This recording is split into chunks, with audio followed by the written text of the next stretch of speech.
Hello दोस्तों, स्वागत है आप सभी का आज की वीडियो के अंदर। मैं अभिषेक सर आज आपको पढ़ाने वाला हूँ मैथमेटिक्स। और इस प्रकार से हम मैथमेटिक्स को पढ़ने की कोशिश करेंगे कि आपके सारे बेसिक कॉन्सेप्ट क्लियर हो जाएं। और आज हम स्टार्ट करेंगे ट्रिग्नोमेट्री को, जिसके अंदर हम बेसिक फॉर्मूला आज पढ़ने वाले हैं। कल से हम प्रश्नावली को स्टार्ट करेंगे, लेकिन आज हम क्या करेंगे, बेसिक फॉर्मूला आपको पता होना चाहिए जो आपको मदद करेंगे बेसिक कॉन्सेप्ट को और क्वेश्चंस को क्लियर करने के अंदर। ठीक है, तो क्वेश्चंस को किस प्रकार से हम हैंडल करेंगे, जो कुछ फॉर्मूला है जो आपको पता होना चाहिए वो हम अभी डिटेल के अंदर समझने की कोशिश करते हैं। कई फॉर्मूलाज हैं जो आपको पता होना चाहिए। ट्रिग्नोमेट्री केवल फॉर्मूला पर बेस है। यदि आपको फॉर्मूला आते हैं तो ट्रिग्नोमेट्री बिल्कुल आसानी से आप कर सकते हो। इसके अंदर कोई भी दिक्कत नहीं आएगी आपको, यदि आप फॉर्मूला याद अच्छे तरीके से कर लेते हो। और आपको बिल्कुल दिक्कत नहीं आएगी इसके अंदर। ठीक है, तो हम स्टार्ट करते हैं अभी फॉर्मूला को लर्न करना। इसके अंदर कौन कौन से तरीके से हम क्वेश्चंस को कर सकते हैं ये भी हम डिटेल के अंदर समझेंगे, और कम टाइम के अंदर क्वेश्चंस को किस प्रकार से करते हैं ये भी हम जानेंगे इस वीडियो के अंदर। ठीक है, पहले हम स्टार्ट करते हैं कि फॉर्मूला कौन कौन से लगते हैं और किस किस प्रकार से ये फॉर्मूला बने, ऐसे भी हम जानने की कोशिश करेंगे।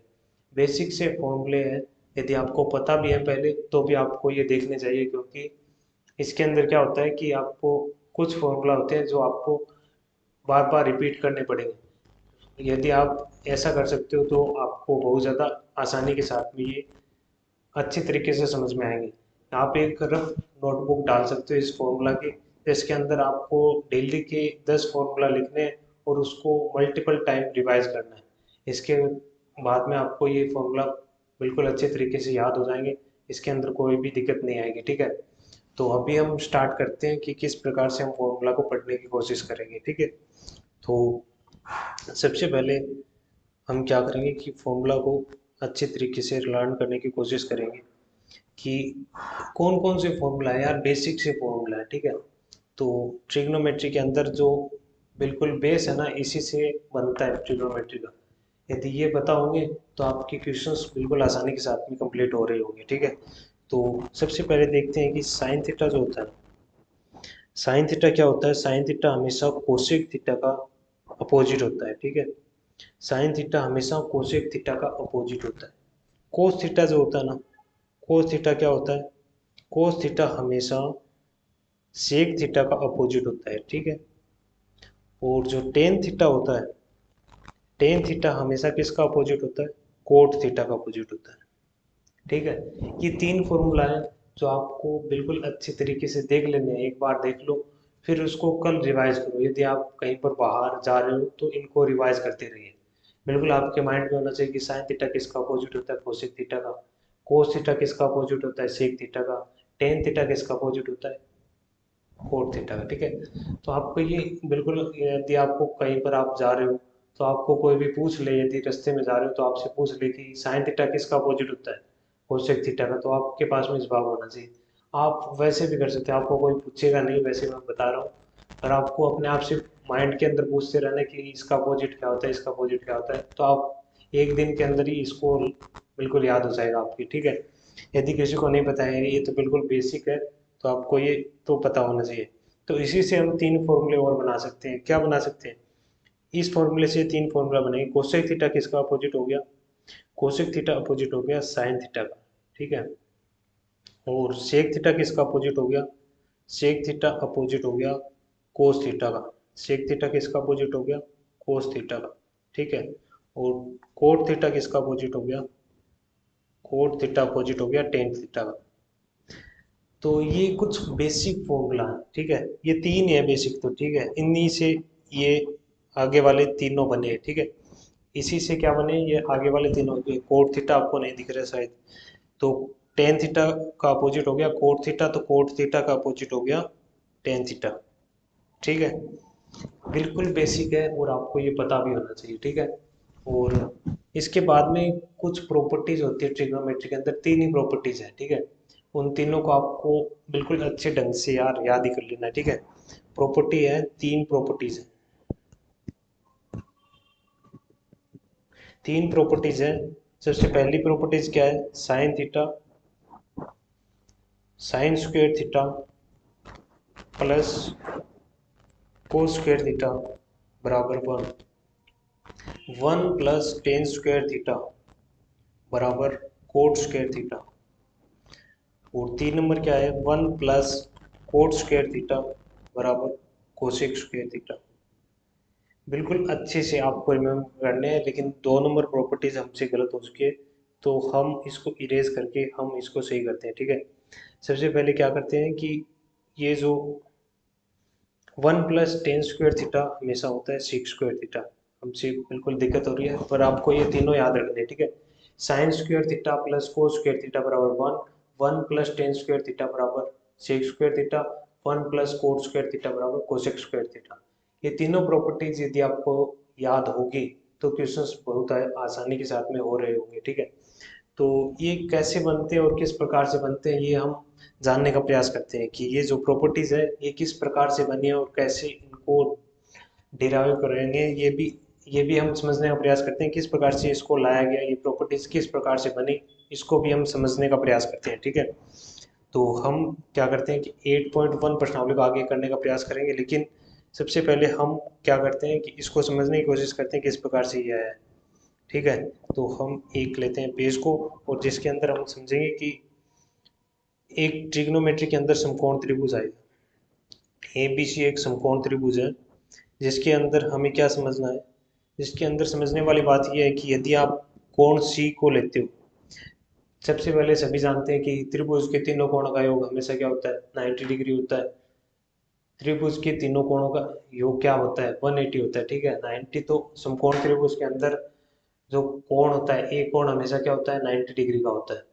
और त्रिभुज के तीनों कोणों का योग 180 डिग्री होता है, 180 डिग्री। ठीक है, तो ये समझने का प्रयास करते हैं, यदि ये एक 90 डिग्री है समकोण त्रिभुज के अंदर कोण भी, तो कोण ए प्लस कोण सी क्या हो जाएगा, कोण ए प्लस कोण सी हमेशा क्या हो जाएगा, इन टोटल क्या होगा, इन दोनों का 90 डिग्री होगा, क्योंकि कोण बी हमें दिया हुआ है 90 डिग्री, और कोण ए प्लस कोण बी प्लस कोण सी की वैल्यू क्या हो जाएगी, 180 डिग्री। ठीक है, समझ रहे हो, नहीं समझ रहे, ठीक है, समझ में तो आ रहा होगा, कुछ कुछ समझ में आ रहा है तो भी, ये तो बेसिक है बिल्कुल, कुछ भी आपने ये शायद 6th क्लास में पढ़ लिया होगा, त्रिभुज त्रिभुज के तीनों कोणों का योग 180 डिग्री होता है। ठीक है, तो अब हम देखते हैं कि साइन थीटा क्या होता है। साइन थीटा हमेशा होता है लंब बटे कर्ण। ठीक है, साइन थीटा हमेशा क्या होता है, लंब बटे कर्ण। और कोस थीटा क्या होता है, कोस थीटा, इसको रिमेम्बर करने का मैं आपको एक फॉर्मूला भी दूंगा, जिससे आप बहुत ही अच्छे तरीके से याद कर लेना। ठीक है, आधार बटे कर्ण, कोस थीटा क्या होता है, आधार बटे कर्ण, और टेन थीटा क्या होता है, लंब बटे आधार। ठीक है,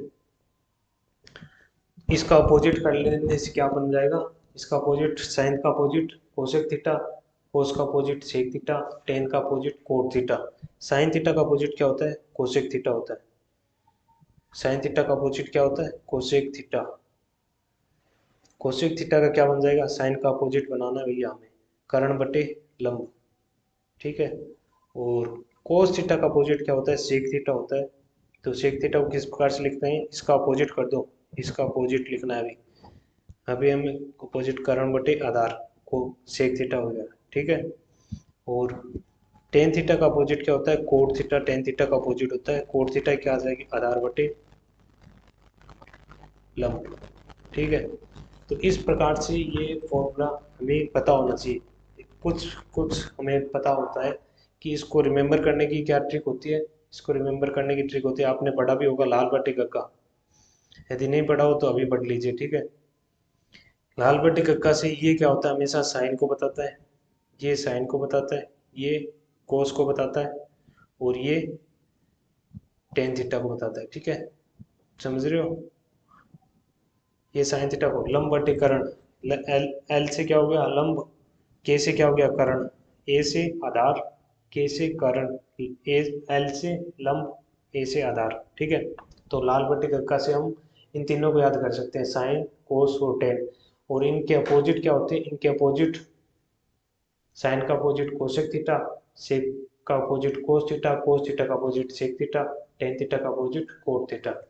तो इस प्रकार से ये फॉर्मूला यदि आपको याद है तो बिल्कुल आसानी के साथ में जो हमने सर्व समीकरण लिखी थी तीन, उनको हम बहुत ही अच्छे ढंग से प्रिपेयर कर सकते हैं। ठीक है, ये कौन कौन सी जो हमारी इस लिखी थी हमने साइन स्क्वायर थीटा प्रॉपर्टीज लिखी थी, उनको हम बिल्कुल अच्छे तरीके से याद कर सकते हैं। Sine square theta plus cos square theta बराबर क्या होता है, वन होता है। ठीक है, तो इसको किस प्रकार से हमने लिखा था, इस डायग्राम से समझने की कोशिश करते हैं कि हमने एक समकोण त्रिभुज लिया था ए बी सी, जिसके अंदर ए बी क्या है, लंब, कोण सी हमने लिया है, ए बी क्या है लंब, बी सी क्या है आधार, और ए सी क्या है कर्ण। तो हम समझने की कोशिश करते हैं कि साइन थीटा हमेशा होता है लंब बटे कर्ण। तो लंब क्या है इस त्रिभुज के अंदर, ए बी लंब है, क्योंकि कोण के सामने वाला हमेशा लंब होता है। और समकोण त्रिभुज के अंदर सबसे बड़ी भुजा क्या होती है, हमेशा कर्ण होती है, और जो बच जाता है वो आधार लेते हैं हम। ठीक है, तो साइन थीटा यहाँ पर क्या हो जाएगा, साइन थीटा हो जाएगा ए बी लंब बटे कर्ण क्या है यहाँ पर, ए सी की स्क्वायर।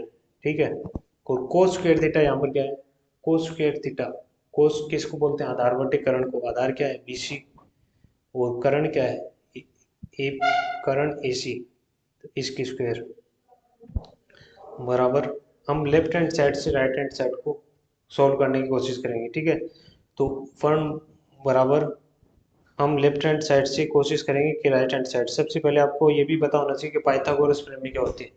पाइथागोरस प्रमेय किसको बोलते हैं, तो पाइथागोरस प्रमेय हमें क्या बताती है, सबसे पहले देखते हैं कि पाइथागोरस प्रमेय क्या होती है।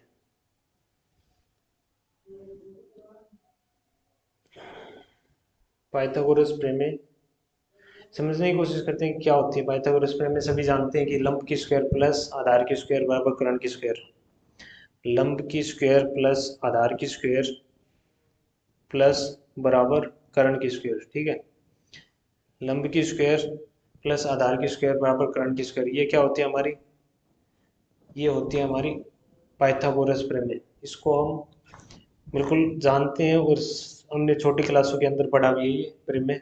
और इस प्रकार से लंब की स्क्वायर प्लस आधार की स्क्वायर बराबर कर्ण की स्क्वायर, ये क्या होती है हमारी पाइथागोरस प्रमेय होती है, जिससे हम सोल्व करते हैं, किस प्रकार से क्वेश्चंस को सोल्व करते हैं। यहाँ पर क्या है, ए बी की स्क्वायर, ए बी की स्क्वायर प्लस इसको सोल्व करते हैं कि किस प्रकार से ये आया, बी सी की स्क्वायर बटे ए सी को कॉमन ले लेते हैं, ए सी की स्क्वायर। ठीक है, हमेशा देखते हैं कि यहाँ पर जो लंब की स्क्वायर हमें दिया हुआ है और प्लस आधार की स्क्वायर बराबर कर्ण की स्क्वायर हमेशा हम लेते हैं।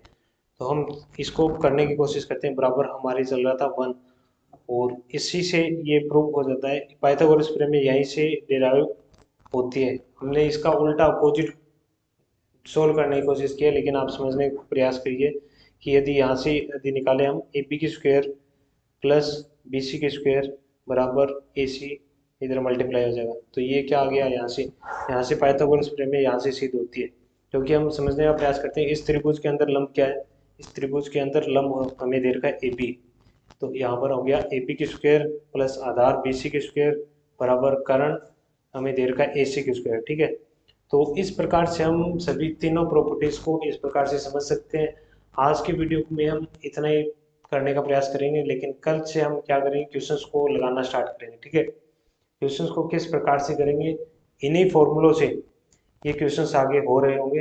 ये फॉर्मूला यदि आपको अच्छे तरीके से याद हो जाते हैं तो आगे वाले क्वेश्चंस के अंदर कोई भी दिक्कत नहीं आएगी आपको। अच्छे से आपको याद कर लेना इन फॉर्मूलों को, और आगे हम क्वेश्चंस को करने का प्रयास करेंगे। ठीक है, तो इसी के साथ में आज की वीडियो करते हैं समाप्त, और ठीक है, धन्यवाद।